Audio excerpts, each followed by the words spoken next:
Hi, this is Melody Nahr-Gelbach, and this is a little bit about our Carson Taylor history.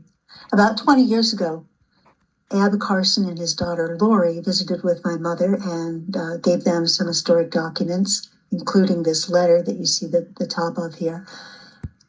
And so I'm going to talk a little bit about the Henry P. Taylor connection. I have his farmhouse showing here on this map. Eliza Carson. She's the oldest person I'm going to speak about.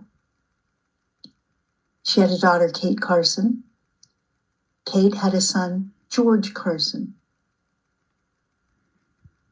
Eliza raised George from about the age of 10. And she was a hired woman at the Henry P. Taylor farm. And she lived there. When George grew up, he became a hired man too.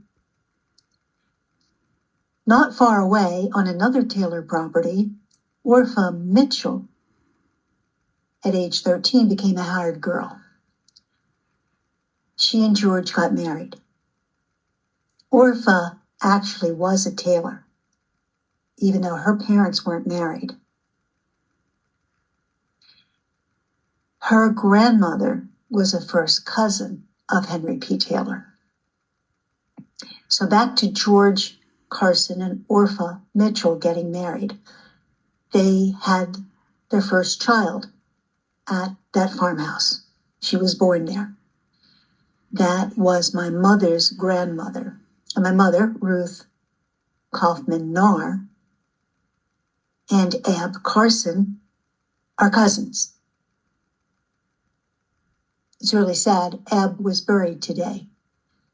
This is November 17, 2024.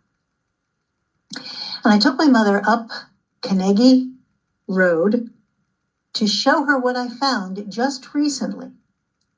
I was looking over one of the letters that Lori had given to my mother all those years ago, and it mentioned that that Eliza was buried in the old graveyard. Lori couldn't find Eliza's burial site. I couldn't find it. I went to the courthouse a year ago, no mention. So that's when I started searching old maps, and I found this old map marking where there once was a Presbyterian church and a graveyard. A grove of trees is the only thing left, and that's where the graveyard was. The church was beside the graveyard. There were no headstones. I haven't been for apparently a long time. If I remember correctly, this Presbyterian church fell out of use in the late 1700s. So we're way back there.